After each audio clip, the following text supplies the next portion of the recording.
there's a difference in being in a relationship and the women of today and being in a relationship and the women of, back in my day, which is not even a thing, right? Back in my day is not a thing. What it really is saying is what's functional. What is functional? In a relationship that people are building today, and my husband and I, we run into people all the time, and they, they're enamored by us. They'll give blessings. You guys are such you guys are my favorite couple. We just love you guys. You guys have great energy. One lady said she spent 10 minutes with us. Oh my goodness. When I get in a relationship, I really hope that I have this kind of understanding, reciprocity in the relationship that I get into. I said, wow, it's, and there's some work to be done, because I realize that today it looks to me like young people that are getting into relationships aren't really building relationships. They're building some sort of archetype that comes from the Matrix as to what relationships are supposed to look like. So back in my day, and by virtue of what's functional, women were homemakers. Homemakers, they raised a family.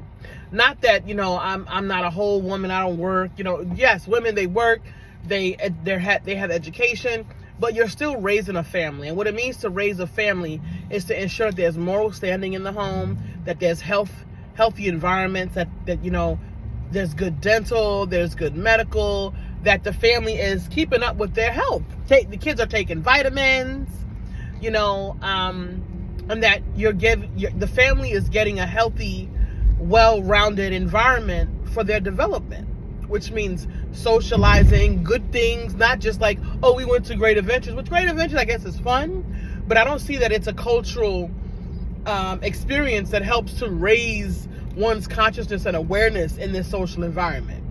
I know there are people that don't go to museums per se. That's not their area. They don't go to galleries. I'm not somebody that you're going to find at block parties. You're just not going to find me at barbecues. That's just, even when I was in my early 20s and late teens, that was never my thing.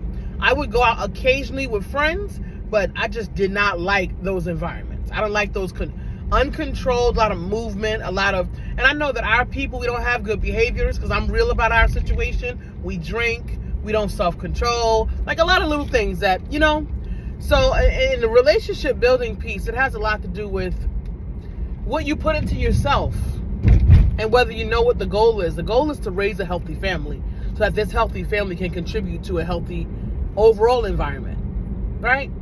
And, some of these women said, oh, I want a man that making 6 figures that's doing this or that, and I'm like, that's interesting, because the Matrix makes it very hard to acquire a $100,000 job or more. And in ways and areas that brothers are able to garner that kind of income, they're not checking for no baddies. They're not checking for city girls. They're not checking for those kinds of women when they're in that space. When I see these brothers on the street, those kinds of brothers are not with city girls. They're not with baddies.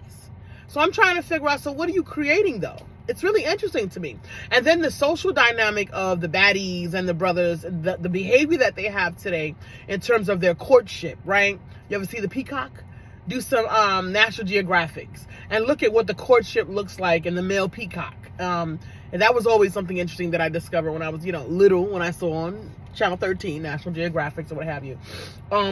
That dance that the opposite sexes do in front of one another when they're trying to, court or develop that relationship piece.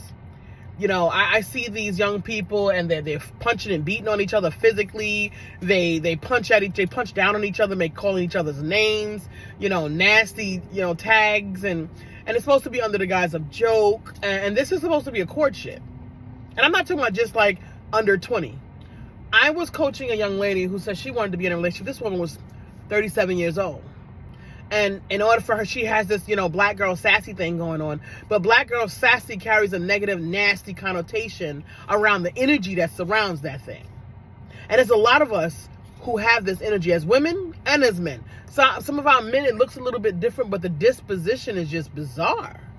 I'm like, so how do you intend to create a healthy relationship inside of this nasty, snarky, sass girl behavior that I have another theory as to where that came from and how it entered our social environment as a social scientist. But it's here.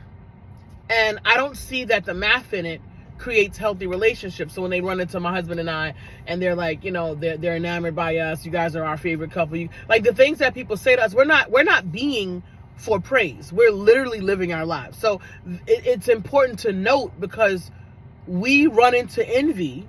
Sometimes it's good, it's of good nature, but most of the time we run into envy in our unit because people are trying to create a costume and they realize that we aren't wearing one. And they try to manipulate or copy, but the reason why you can't create what you think you see in us is because you don't have it within you. You haven't evolved it. You haven't developed it. You didn't cultivate it. It's not a costume. It's the matrix that made you think that life was a sim, that you can put on an avatar and go out here and behave as such. And that's a lot of what I've run into in my personal walk in life since I was in my late teens and on up, is people trying to wear parts of my personality as an avatar. You have to actually do the work. And it's quite immature to want to wear someone else as an avatar, as a costume, without actually doing the work of your own self, because that's a lack of development, which is based in the inability to delay gratification, right? It's a lack of impulse control.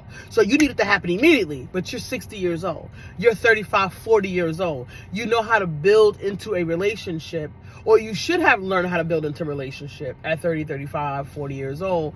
You know, people who are renewing their lives like I was, someone who came into, you know, after circumstances, learning from my circumstances and developing different behavioral patterns and reflexes in that, right, in that process.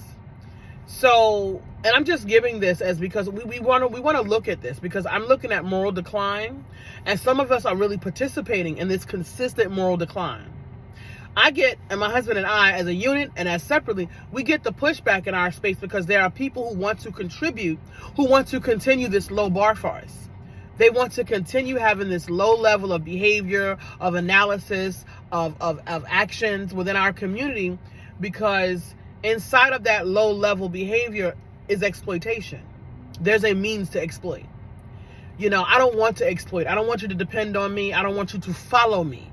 I want you to gain the skills, because we're only as strong as our weakest link. And in this moment, we need as many strong faculties as we can possibly get and create, because our environment is, right, it's right. And I can use myself as a remind you that I'm not the end all and be all, but I know that I did the work. And I know that what I have created, I'm not seeing in our social landscape. And my math is, there's not 15 ways to do right. There's not 1,000 ways to create harmony in the universal space. It's not. Because the bottom line is, what you create for yourself cannot encroach on the quality of life of someone else. We live inside of dysfunction. So dysfunction has been made to be correct. There's a lot of bad things that happen in our society that we've just brushed over, we caked on, and we fossilized, and we dug it into the ground and left it and covered it up and pretended it doesn't exist. And it's illusion. I don't live in an illusion. I have to live in reality, because that's my reality. And in order to make things harmonious for myself, I have to actually work with the faculties that I have and what's actually happening in my working environment. Okay? So we have a lot of dysfunctional behaviors that we've called culture, that we call behavior, that we, well, you know, I'm just like this, so you just got to deal with that. Absolutely not.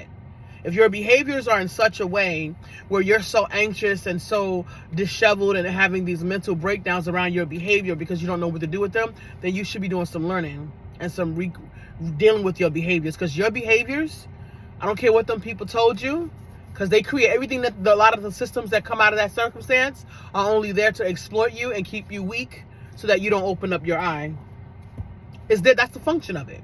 So when I hear our people touting that foolishness and not creating systems and functions that make you a greater person, that improves on who you are as an individual, that makes you a greater asset to a relationship, the unit, and that makes you a greater asset to the whole, and I see you just touting this foolishness, I'm like, okay, so that's a lack of maturity right there.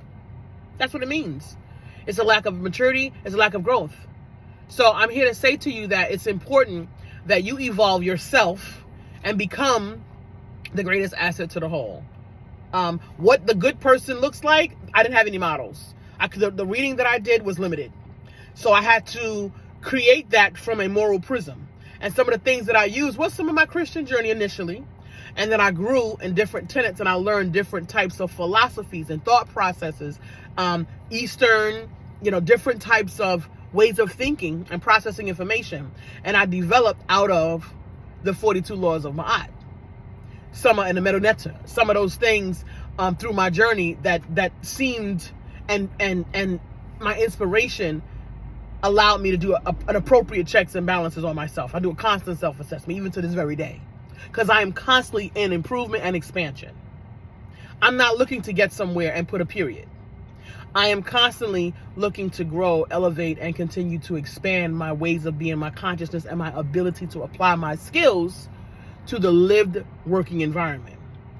I'd say to you, be the difference as different African. My Buddhist journey also says that the venue for this work is in your daily practice, in family, at work, in relationship, coming and going in community. This work must be in the world.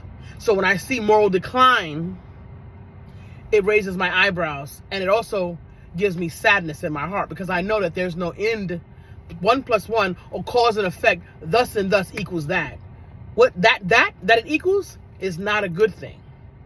The moral decline that we've entered, the snarky, nasty, sassy, black girl, thing, we're not creating healthy families and healthy relationships with that behavior. You see what I'm saying?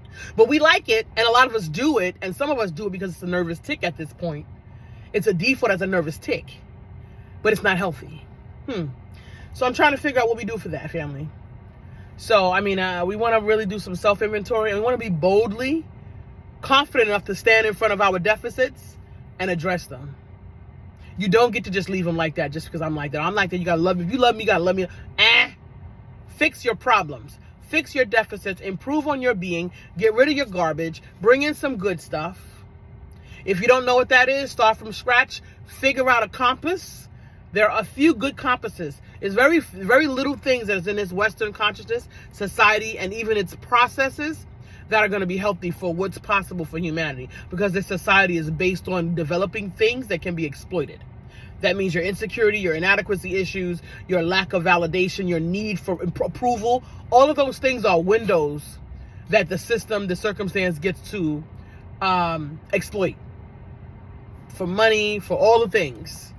Business, education, all these different things. So I'm here to say, family, we got to really look at some of these things, because moral decline, 1 + 1 = what? Cause and effect, something that I noticed last generation, everybody under 25. It's a difficulty understanding, comprehending cause and effect. Because you did nothing, you get nothing. Right? And understand something. You got to do right, even though our society doesn't really give you any benefit for doing right. And I'm telling you this from experience.